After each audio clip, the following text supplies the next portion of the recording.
thì chỉ nó biết lo xong tới ta la nó nữa nè bây giờ mình chỉ ta la một vụ mình chỉ khủng không ta la lấy mà mua khủng đâu thì tiêu đấy ta chơiอยู่chỉ bao nhiêu vụ xí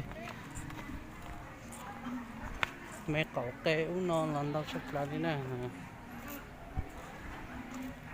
chỉ má chỉ lông cậu kê nhiều quá nhiều chống sắp ra đi nè đây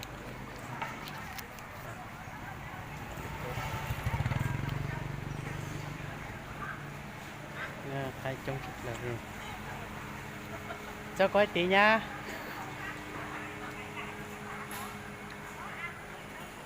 tất cả là mình vô khổng nữa buồn chơi là chống bộ lấy cái gì vào nhau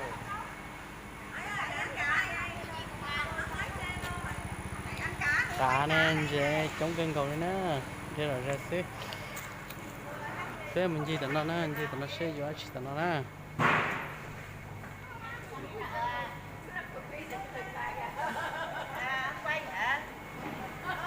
à kéo tí cho lên cho đẹp tí cho đẹp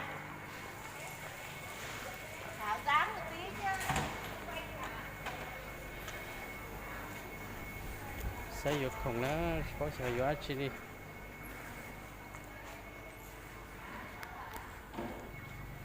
tại sao nó sau cánh giờ nó nè sẽ bỏ một cánh giờ rong cho tụi mùa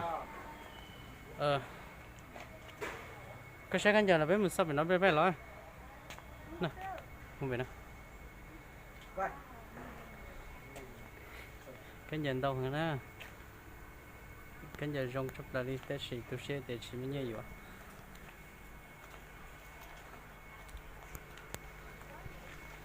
vậy mới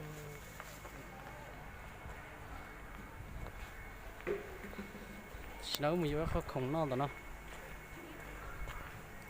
chơi khó khủng nó sẽ có mà xin gì sẽ nữa gì ta la đó chỉ mua chỉ dễ cá đi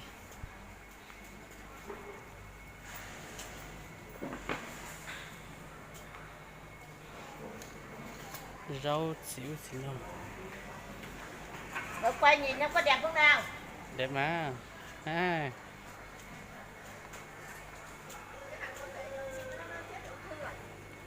nó chết phải uống rượu không phải họ chơi một cái xếp một cái nữa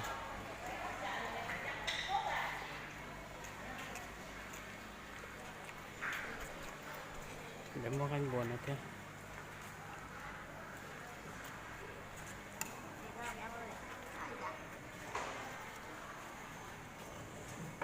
mua gì á cái gì làm môi để một cái buồn đó nè cái một số rồi đó xếp một cái gì nó khó khăn nè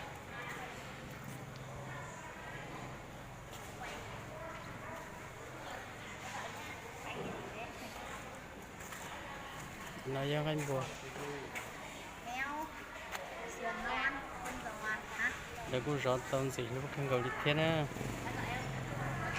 mua gì á biết mua cái gì tao nói là cũng dàn có cái mua cái dàn có cứ sợ nó đi chơi đi nuôi kia trốn tủ chỉ là mua cái mua tạt mua nữa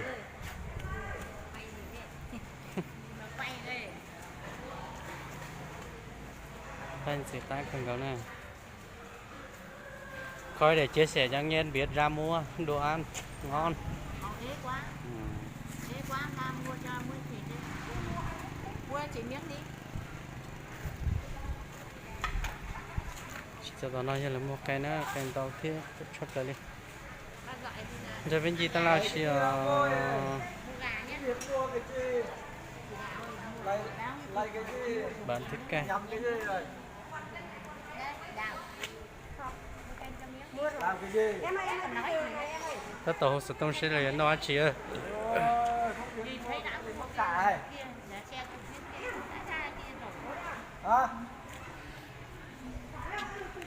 sao mua cá khô về nhà hả nhiều thịt đó mấy em nhiều thịt đó bắt rồi ngon em anh Giang nói gì đang làm việc ao lử Ai sườn. hay là mua con cá to quá Gà đây này. mua đây hả Gà đây này. rồi đi xem đi Nha. Nào. sẽ tao nó sẽ phải mua chi cho có cái đâu cái gọi đi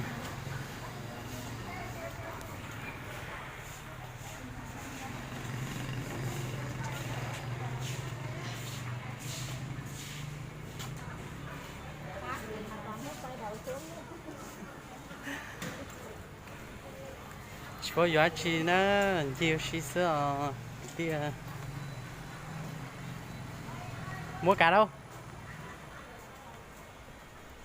rồi một dọn xe nữa thật sự là dễ một dọn xe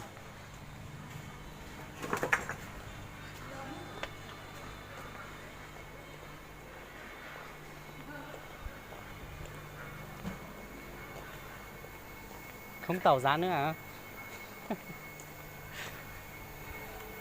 nói là dọn xe nữa sao xếp của mình xe hết gì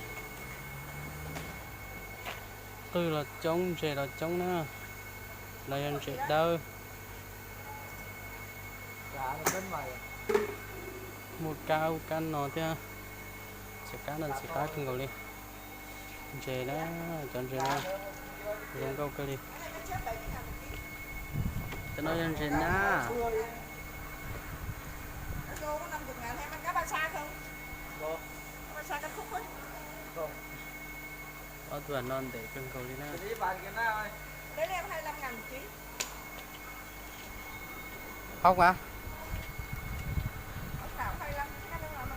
cho nó Cho tôi có 50.000 một ký. cái lùi nó ngọc ship thả ngọc ship xé đó con được kia bao nhiêu con đen bên kia con to bên kia Thấy chưa? không bên kia Léo 7 à? người.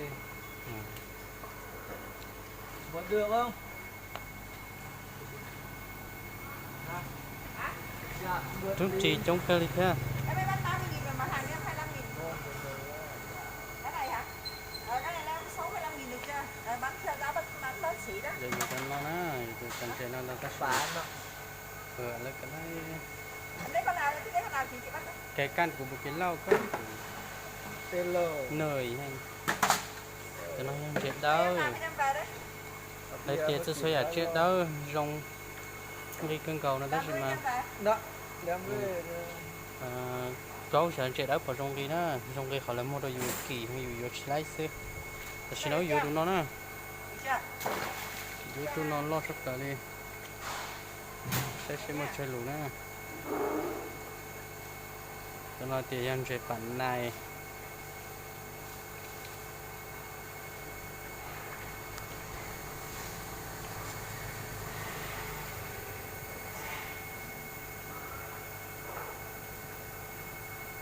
nó sẽ tàn đau trời thế hả Em ơi, cái này là đi là dễ là 10.000 đi, 10.000 để 65 75.000. nói sao chụp xích xe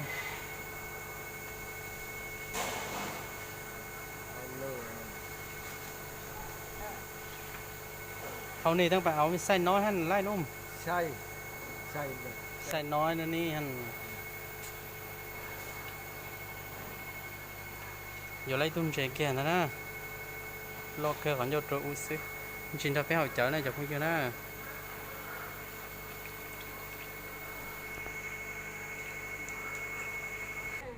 nên chỉ được chỉ là chỉ đó nè khoa cá cái ngầu đi lùi ra cột xe cho tụi nó lấy nhà ngầu chỉ nó lấy nhà ngầu nè chỉ khá chụp lần đi chỉ lùi chỉ chơi chỉ lùi rong mẹ ba lia ba đa ba đâu là mua tán nè Đây gì không? đi đê mua sợi giả Hả? Băng đó hả? Đấy, cút đây. trứng chinh cút đó Cái cút. Cút đi xuống kia nè em ơi. Kìa. đi đâu kia Cút đó đến ngoài đó cái chị đó chỉ khai cái ngầu đi à đó là có. hỏi một đang trả lời một nẻo sao mùi vừa cây nữa nó mùi vừa cây à có lia có đủ là một xí một số đi nữa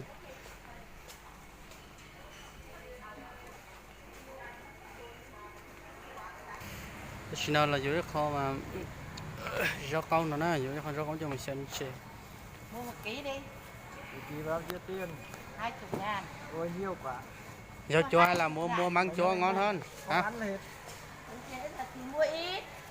Mua măng chua hay là rau chua ngon hơn? Mua 10.000. Đi bò. Ờ.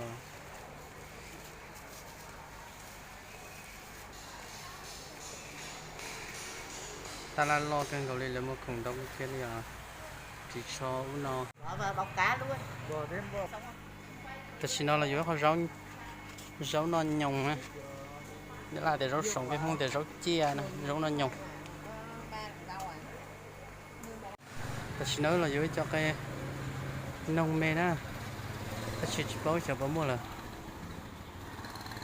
đâu đấy, trứng chim cút con không? Trứng chim cút đó.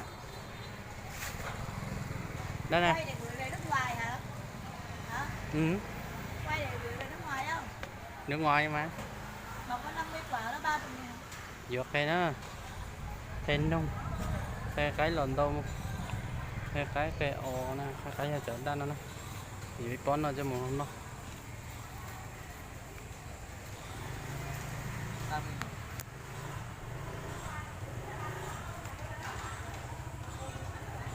Xin lỗi.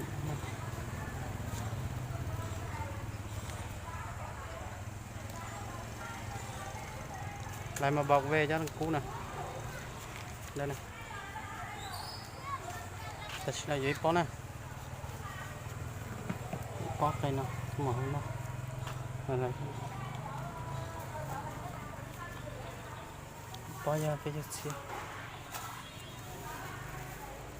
Mua rôn đâu chụp trời lên. Quay trực tiếp hay quay video đây?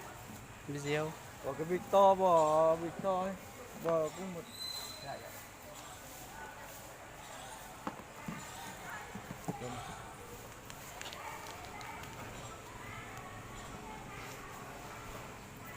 Xin lỗi cho tôi cái chứ cho mù.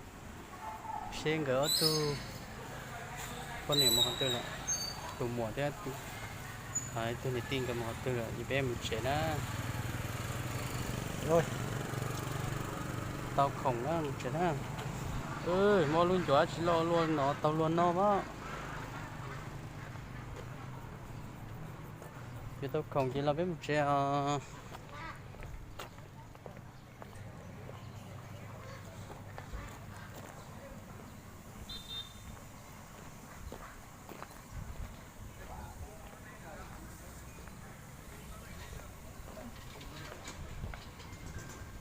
tao khổng đó là bé mình sẽ nó sẽ mà xin chứ nó chụp cái nó lựa chọn mà đi xin chứ nó cho nên sẽ tụ nó cái này sẽ đó nó cái này xong mà cái mà xin chứ nó